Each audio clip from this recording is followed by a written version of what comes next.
Hi, everybody. Thanks for joining me today. I am going to be talking for the next hour about art and entrepreneurship and adapting to this new normal that we find ourselves in right now. I am Erica Doyle. I'm the Studio 300 artist in residence at Fountaindale Library. And thanks for tuning in. So, I wanted to start out with going over a little bit about who I am and sort of my journey as an artist. I am the lead designer for Evil Chicago, which is actually owned by my husband. We've been working together for the last 5 years now. And basically, we're a clothing and accessories company located in Chicago, but also with different branches in Salt Lake and Colorado as well.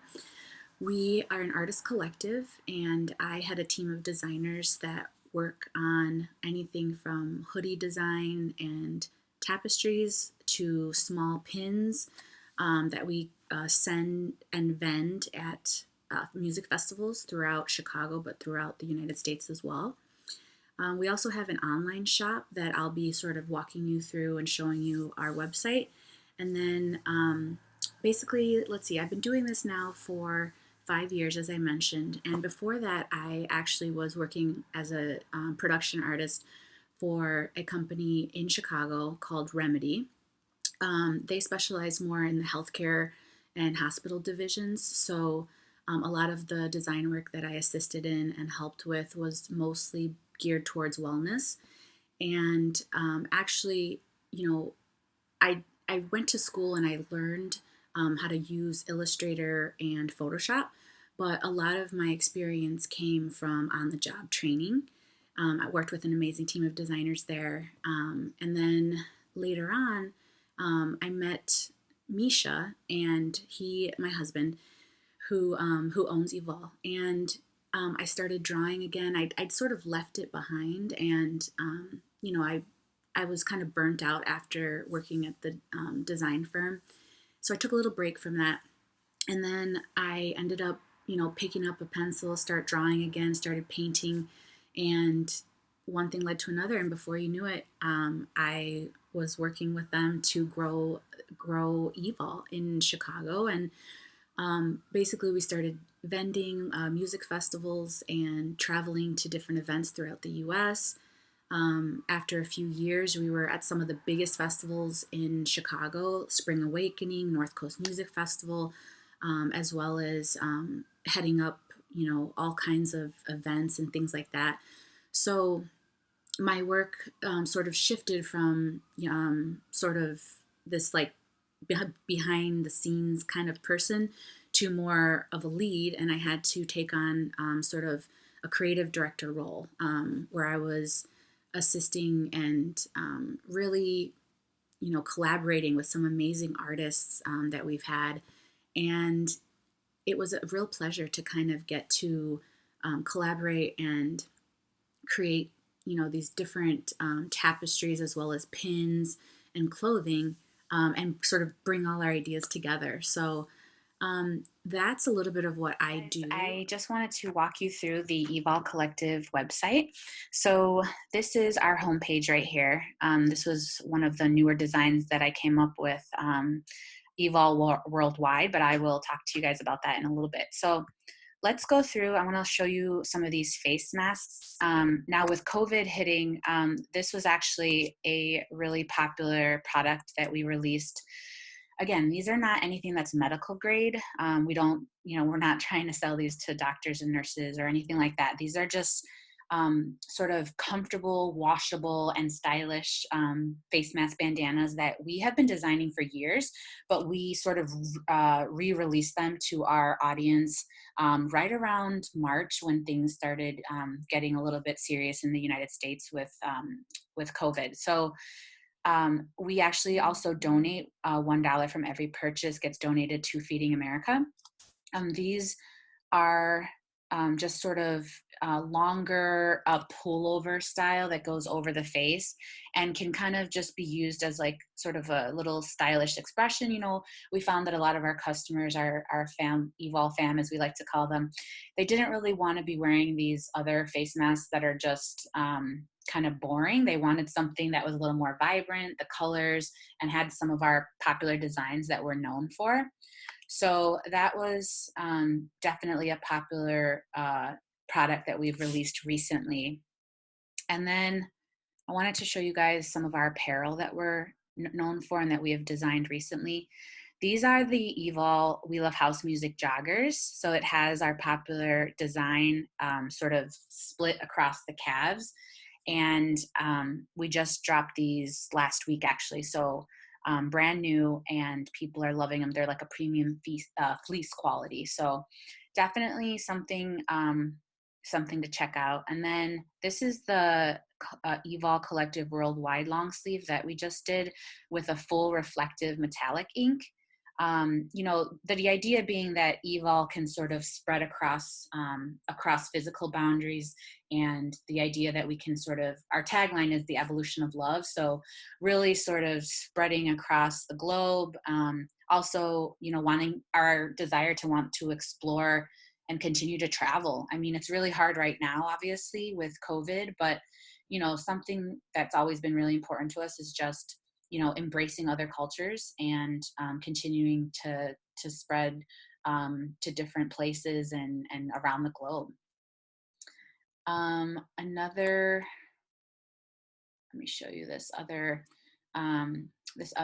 design that we're known for is this Bleeding Heart Chicago tee. So I did this probably 3 years ago, but it's an anatomical heart design that has the CTA map from Chicago, this transit train map, as veins sort of in the design. So that's been, a really popular design. We had it as a pin as well, but it was one of those things that I sketched out late one night, and then all of a sudden, we created it as a pin, and then we put it on a shirt, and people just really it resonated with them, and I think because they could look on the map and say like, oh, I live right here, or oh, my friend lives right here. It was just something that really spoke to our customers, and I'm really proud of that one. I love that one. And then one other thing I wanted to show you guys was the pins that we do. So these are some of the limited edition original art, all done by our artist collective. They glow in the dark as well, and some of them are UV reactive. So this is actually a design I'll be showing you in a little bit about how I created this, but it's the Psychedelic Space Traveler. And, it's got sort of this astronaut space traveler in the middle with a lotus flower above, and then these sort of interesting faces that are coming from the side of him. And it's definitely one of those pieces that makes you think, and you kind of you wonder where is it going, where has it been. It's a little bit about time freezing, and I'll talk more about that later, but that's just an example of one of the pins we create. That's a 3-inch pin with an epoxy. It's like a clear coating on top to kind of keep those colors nice and vibrant. And then our accessories, these are, some hats that we've designed, as well as beanies, and then fans. Fans have been really popular lately, especially with the warmer weather starting to come. We'll probably be releasing more of those. And our first design ever, this We Love House Music, Misha actually had this designed before I even met him. So that was all him. And he, had a friend from college actually that helped him to draw that original design. So shout out Abby Lou Art. Actually, she's one of our designers as well. So yeah, it's just, it's interesting to see how something that was designed 5 years ago, it still really resonates with our clientele and with new people that come across our brand. Sort of as that piece of Chicago pride as being the birthplace of house music.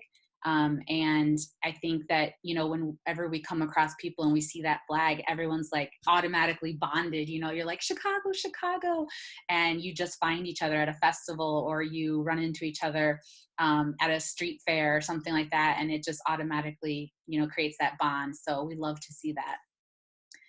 And then just lastly, one of the newer products we've released recently are the tapestries. We did a different size that's more narrow and longer.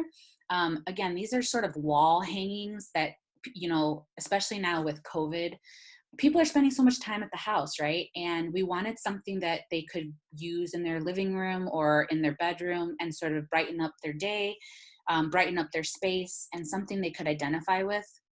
So we dropped these, I think, at the beginning of April, and they were really popular. So, it's kind of a little bit about what I'm going to talk about later about adapting to this new normal, and sort of thinking about, as a business, what do we have to do in order to adapt? Because, there are no festivals. They're not festivals going to be happening at all this year, probably.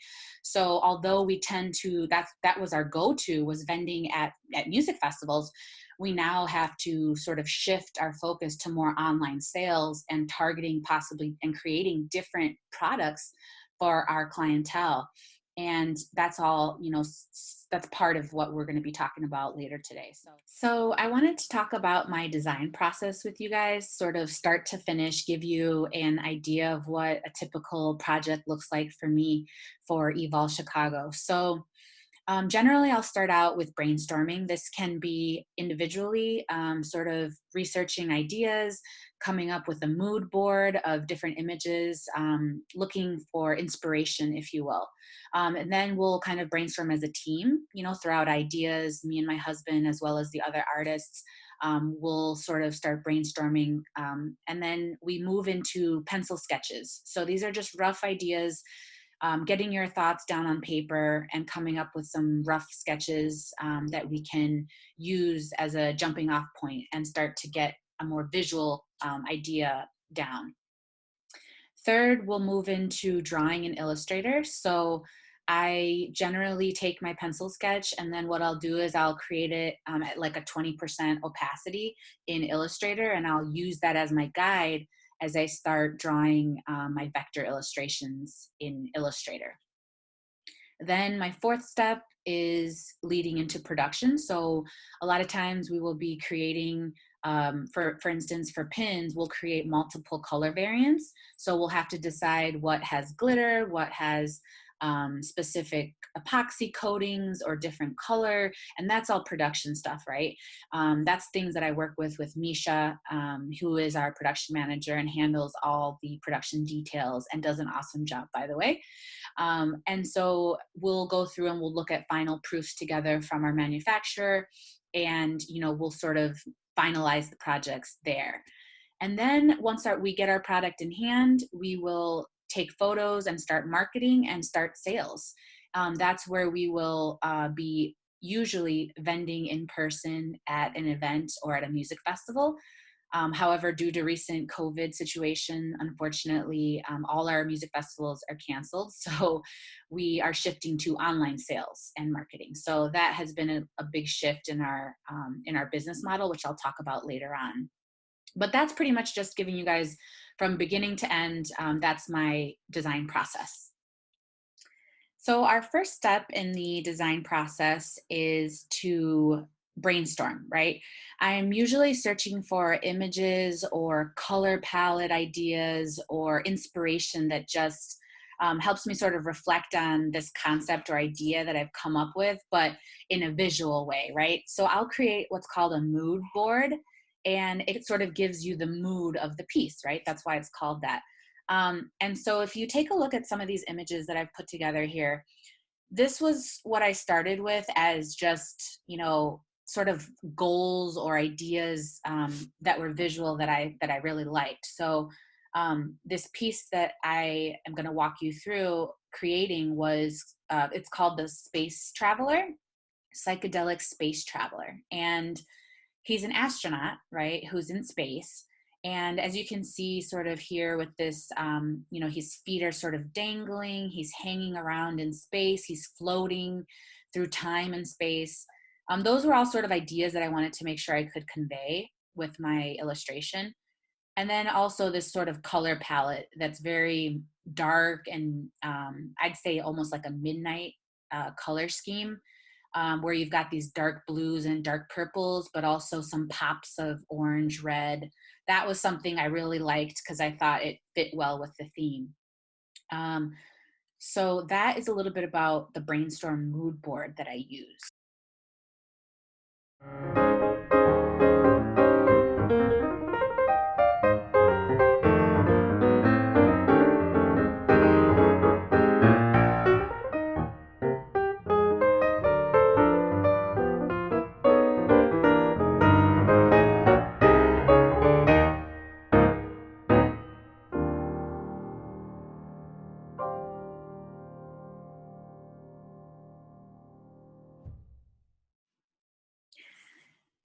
So the next step, step 3, is drawing in Illustrator. That involves me taking my rough sketch, my pencil sketch, and using it as a guide in Illustrator, and then using the pen tool and freehand drawing with the pencil tool as well. I use a Wacom drawing tablet. That's the brand, Wacom. And I really like it. I've been using it for a few years now, but it's a way for me to freehand draw a little bit easier than what we used to have to do in Illustrator, which is use the pen tool and make a bunch of clicks and things like that. I can use a drawing tablet, which is a lot easier for me and a little bit less time intensive. So take a look at this video, sit back, relax. I just wanted to show you a little time lapse of me drawing in Illustrator.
So, our next step is doing production and really fine tuning our design with our manufacturer. So, this is an example of a proof that we would receive from our manufacturer.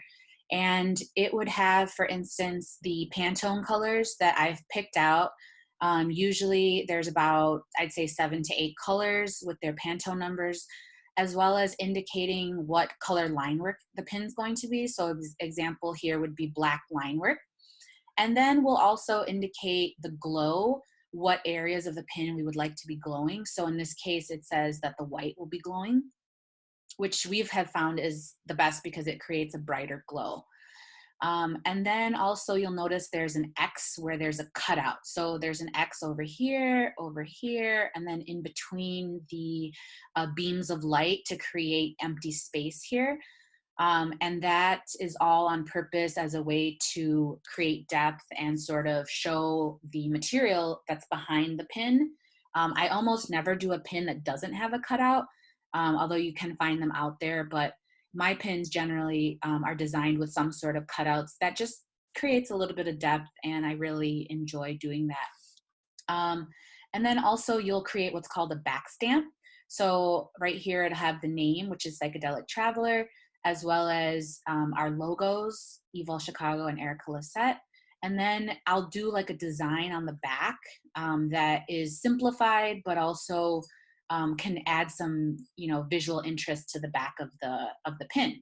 And in this case, all of the white on the back actually glows. So people are really excited about that when they turn their pin over, and let's say it's in the dark at a festival and they're purchasing it and all of a sudden it's glowing, right? It's kind of a cool feature that we're known for, spicing up the back of our pins as well. And that's just a little bit about what a production proof looks like. After we finalize the proof, Misha and I will review it and send approvals or send revisions if something needs to be changed to our manufacturer. And then we get our pins usually shipped within 2 to 3 weeks after this. So here's a look at the Space Traveler pin. These are the 3 different variants that I came up with, and basically, as you guys saw in the time lapse, this piece was really about sort of this psychedelic feeling that I wanted people to connect with, especially with outer space and the aliens. You've got the alien spaceships at the top, with the lotus, sort of lotus eye, as like, a way to reach that deeper connection, deeper meaning. And then you've got the astronaut in the center here with a time, sort of keeping time in the middle there. And, to me, it's all about sort of this duality that we experience in our life, with the 2 faces on each side, and just how sometimes, we feel like we're being pulled in 2 different directions, and sort of finding that balance in our life. And then as well, I wanted something that was a little bit, this was sort of the midnight variant we had, and I wanted something a little bit brighter, and that's why we decided to go with this copper variant. As you can see, it really shines nicely, and then I have sort of this orange, yellow, pink color palette. Now everything you see white here glows in the dark as well. So, and then this was just a different one, a different take on it, different spin with the colors, mixing sort of the original variant with some of the copper on that final one. So the final step in our design process is sales, really. We get our products delivered, and then we are shipping them out to our different branches in Colorado as well as Salt Lake City. And we set up vendor booths at different music festivals and events throughout the country. So we have an amazing sales team that goes to these different events and festivals.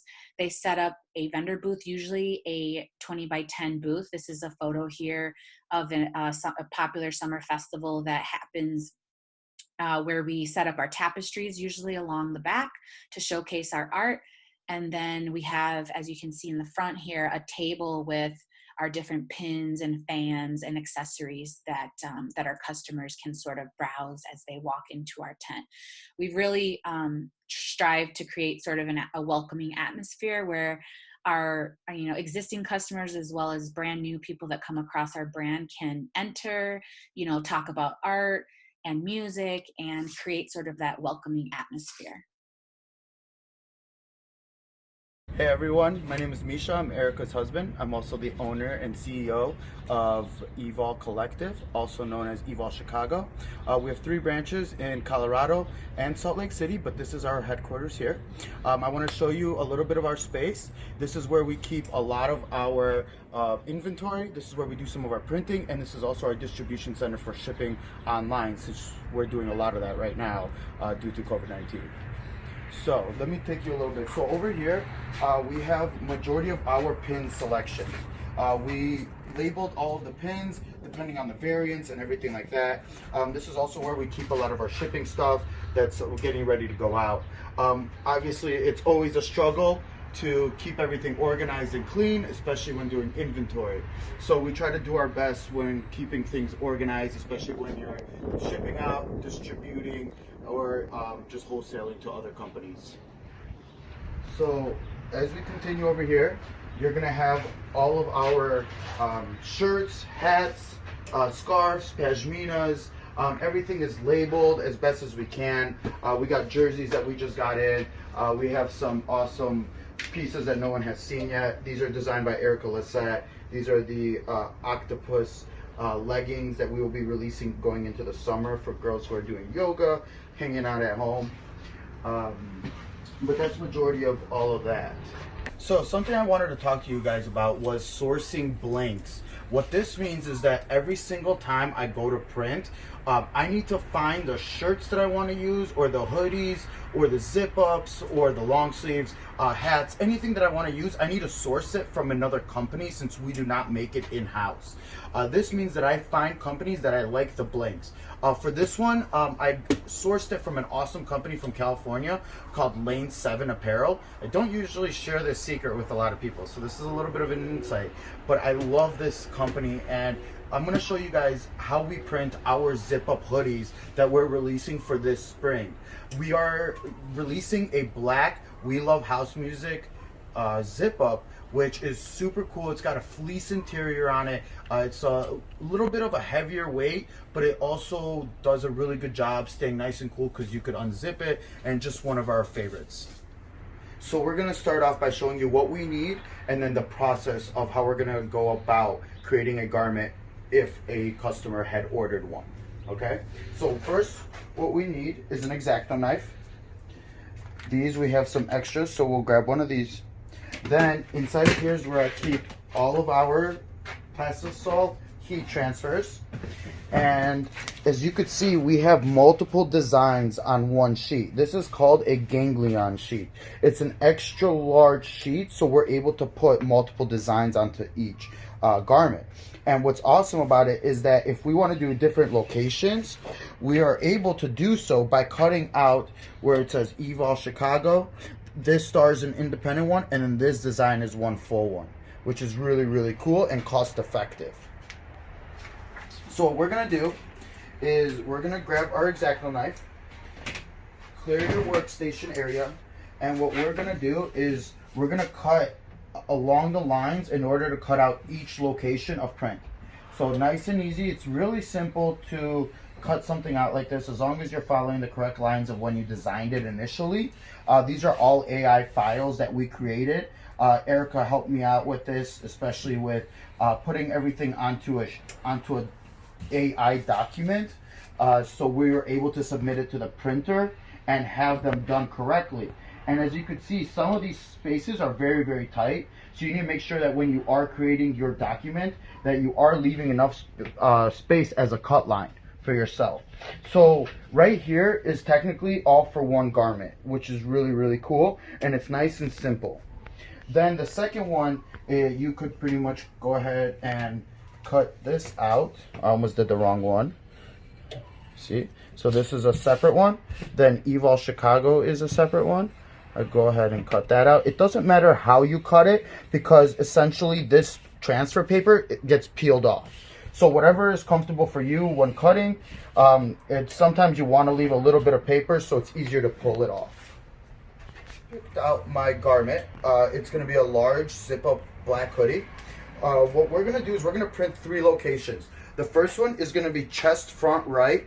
The next one is going to be center back. And then the last one is going to be on the hood. And you'll see that one. It's very unique, but it's a really cool spot to print. One of my favorites. So what we're going to do is we're going to do the front chest first. What we're going to do is unzip our hoodie. I'm going to bring it over here. And what we do, just remember this, we heated the heat press up to 350 degrees because that's what the vinyl transfer calls for. We are going to be heat pressing it for 12 seconds. And remember, you always have to warm up your garment that you're using. So what I'm going to start is lining it up as even as possible. Run your hand over it. Make sure that there is no other piece of fabric underneath it because it will show crease lines when you're heat pressing it, okay? So what we're going to do is we're going to put it down and we're going to let it warm up the garment. Sometimes with garments, depending on who you use, you might get a little bit of discoloration, but that discoloration will be only because the dye is either fading or just because there's heat applied to it. It will usually go away with a wash in the washer or anything like that. It's very natural and it's very not noticeable. So don't be scared if you see it. So what we're gonna do is we're gonna grab this little Chicago house icon, and what we're gonna do is we're gonna line it up as best as you can. Usually what I do is I point it up to the light so I could see where one of the points is. Some people like to use a marker on the other side and line it up as best as they can. So what we're gonna do is we're gonna line it up like this. This is gonna be nice and easy. This one's a little harder. And then you're going to put it down for the next 12 seconds. Just make sure that you are applying it properly because then it might burn your Plastisol transfers. Okay. There you go. It's ready. And what we're going to do is we're going to grab it from a corner while it's still hot and peel it off. There you go. You see how nice and bright and colorful that is. It's also very easy. What did we just do that in 12 seconds? Which is really, really cool, simple, and efficient. And all of your cleanup is right here. Is a piece of paper that you take and you get to throw it away. Okay, so there's our front right chest piece. Okay, so this is the hoodie that we just printed. As you can see, this is the front right chest that we just finished. This is super, super awesome because it's very, very easy to wear. I actually really like this hoodie. As you can see, we also printed the side piece, which looks really nice and different than what you usually see. And then this is the back area. It's nice and I wanted to talk to you guys about how we've had to adapt to this new normal. As COVID has sort of taken over the United States and with these stay-at-home orders, it's had a huge impact on our business, and we've sort of had to shift our business model within the last couple months. So what we did was we decided to design some newer products tailored for this time. So a lot of our customers are staying at home and they aren't able to go to these music festivals where we were, supposed to be. We had over, I think, 18 festivals that were ready to go, and we were gearing up as spring hit, and then all of a sudden, all of them are canceled. So, where that may have really torn apart other businesses, I'm really proud of how Misha and I handled this situation, in the sense that we just we went with the flow. So we actually designed some new face masks, bandana face masks, and some new tapestries. We knew that our customers were going to be staying home, and to brighten up those walls and bring a smile to their face, we were like, what can we do, right? What can we do with our art that would be a product that they would be excited if we released? So we dropped some new face masks in March, and then we created some new tapestry designs for April, and both of those were huge hits, right? So I guess what I'm sort of conveying to you all is that just because, our festivals and our in-person sales, were not going to happen anymore, we really had to shift and change our view of that, right? So we had to shift to be more of an online company. And, that's something that I think was scary, definitely scary at first, but we're learning a lot as we go, and we're trying to market our to our people, our following, which we have an amazing Evol family that always supports us. We have tons of repeat customers that have been with us for years since we started, and it's been an amazing journey. So I think that's just one of the biggest pieces of advice that I can offer is just when things are tough, you have to adapt. You can't give up, and you have to find something that will continue to help you grow. And I think we're going to just keep doing that as we go. Guys, I wanted to show you my Montessori and multilingual shop on Etsy. I just wanted to walk you guys through it and kind of talk a little bit about how I've had to shift some of my design time lately. As some of you have probably also found yourselves spending more time at home now with a little bit of extra time with COVID hitting, I decided to put some of my time towards starting a second business. So even though I'm still designing for Evol and definitely partnering with my husband on that front, I've sort of split my design time to create a second business that has so far been really good. I started in the beginning of March, and basically geared towards Montessori, creating these Montessori products that are inspired by nature, as well as creating printables for multilingual families. So our family is actually trilingual. My husband speaks Russian, I speak Spanish and English. So we, with my daughter who's 2, we actually are doing the Opal approach. So one person, one language. So I speak to her just in Spanish, and he speaks to her just in Russian. And then together as a family, or if we're out in our society, in the community, we'll speak English together. So it's really been working great so far. She seems to understand all 3 languages, and I was just having a hard time finding some materials that I felt like that I could use with her, and especially finding bilingual or let alone trilingual materials at home. I was just having a really hard time. And so I was like, why don't I just make some? Like, I'm this designer here. Why can't I just create my own products and my own printables? Montessori, they use these things called 3-part cards. And some of them are, let me just show you some that I have designed so you can get sort of a better idea here. So here's an example, but basically I took a theme. So in this case, the plant life cycle, and used my own watercolor drawings that I did, watercolor paintings, and created these little cards. I used InDesign actually to lay them out. And basically you can match up the word with the picture. That's sort of the idea. And then there's also these description cards that have facts on them and can kind of give additional information that you can share with your child as well. And I sell these for, depending on what it is. This is actually, if I were to print these out and ship them to someone, you could get the whole set printed and delivered to your house for $15. And then if you go back to my website and search for something like this, is one of the bilingual plant life cycles that I have available in Spanish. So this would be a downloadable print. For instance, they could just instantly download it. You can print it, laminate it, and boom, it's ready to go for a little activity for you and your child at home. And it has both the English and Spanish word there.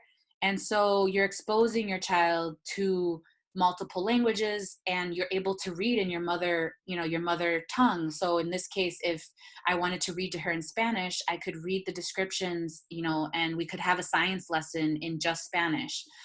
Or if my husband, who actually doesn't speak too much Spanish, he could probably read the English to her and enjoy that with her as well, So it's definitely something that's been really popular. Let me go back and show you guys this. So on Etsy, it shows you kind of like how many people have something in their cart. So 3 people have that Spanish one in their cart. As you can see, a lot of people have my printables kind of ready and waiting in their cart to purchase. A lot of times on Etsy, people are waiting for a little bit of a price drop or a sale or like a spring deal, something like that. So it's just, 10 people have this bilingual printable. I believe this is the Russian one. So, again, it's finding something that is popular, that can resonate well with your target market. And in these times, guess what? Many parents, almost all parents, are finding themselves having to be the teachers for their children at home, right? We're starting to see now this shift to homeschooling, and all the schools are doing e-learning. And the schools that are able to send materials home for their kids, or to download them, that's great and all, but there's a lot of these younger kids who don't have access to e-learning, and their parents need something for these preschool age kids that isn't just like a worksheet packet to do, And so these printables are a really good resource for teachers who need to give materials out to their kids, and also to parents who are finding themselves now as teachers for their kids and homeschooling. So that's a little bit about the printables that I do. Let me show you another popular one that I did recently. These are a set of backyard birds. So my daughter and I, we sit at breakfast a lot, and we'll look out the window because we have a bird feeder. And we would see robins come up to the bird feeder, and a couple cardinals. And then when we were walking in the forest preserve, we saw a blue jay, and it was just amazing, the bright blue on the feathers. And I was just struck by the beauty of it all. And so I sat down, I started painting some watercolors, and I came up with this, sort of packet that this bundle that they could download and print at home. This is a bilingual one in Russian and English.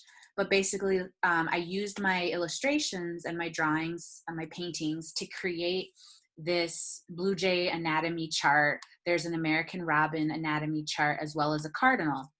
And it has the label in English and in Russian. So they're bilingual. And then you can cut out and sort of match the words as well as you're working with your toddler or your young child. And then another thing I want to talk about too is that a lot of the nice thing about learning languages is it doesn't have to just be for a young child. I had this one customer who mentioned to me that her sister-in-law is actually visiting from Ukraine, and that she doesn't speak a lot of English. And so she wants to learn some things in English that she can talk to with her family. And guess what? All of a sudden now my principles can be used to teach English. She knows the Russian words. She speaks Russian. She's a native speaker, but now she's learning the English word for that as well. So it was a really nice thing to hear from one of my customers that they could be used with bilingual language learners as well, not just young kids. So that's something that I liked. Other than that, one of the popular things, the reason probably why I started this whole Etsy shop a couple months ago, I created these bilingual sensory counting tablets, and it went crazy. Like, it went viral. I mean, people on Facebook were going berserk in my Montessori groups. It was amazing to see. I got so many bloggers reaching out to me, wanting to feature me, and it was just absolutely amazing. So I just created with these wooden tablets. You put this with pipe cleaner, you just do the numbers, and I hot glued it to the wooden tablets. And then I took my label printer and I printed the name of the number, so 1, and then in Spanish, uno.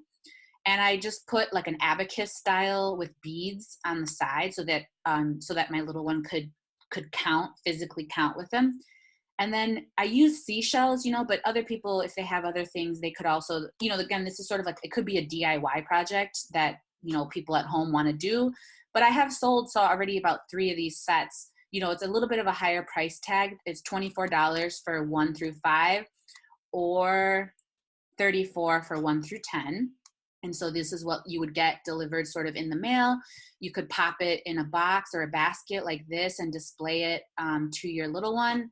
And then here's sort of what me and my daughter were doing and practicing. And she's just 2, right? So these are, things you could use with the little ones. Of course, supervised. I don't like any of my materials to be left alone with them, especially with little beads and things that could be potential choking hazards, so I always tell parents, make sure you're, using them supervised with your little one. But yeah, that was definitely a popular product that I've been selling recently as well. So yeah, that's a little bit about my Etsy shop. Again, go check it out if you're interested, or share it please with any parents or families that have little ones at home. I have English printables available. I have 4 so far. I'm going to continue adding more. And then Spanish printables. So these are the ones that have Spanish and English. They're bilingual. And then I have Russian printables, as well as 1 Polish. I just started offering Polish recently. So I'm going to be adding new languages. I'm going to be working with my dad, actually, who has his own translation company. And he has lots of connects with translators. He's been doing translations for, I think, over 30 years now. So definitely an amazing resource that I'm using with my father. And he's just been so great in helping me with developing these contacts for people, for translators that can help me continue to grow my business. So that's a little bit about what my Montessori and multilingual shop is. Go check it out. Thanks.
wanted to touch a little bit on my goals as an artist and just sort of reveal a little bit how they've evolved over time. So, I was really looking for, I've always been searching for a way to merge my passions and my talents. I think, as an educator and as a teacher, I spent about 8 years, the past 8 years, um, just really loving teaching kids, teaching middle school. And I didn't want to give that up entirely.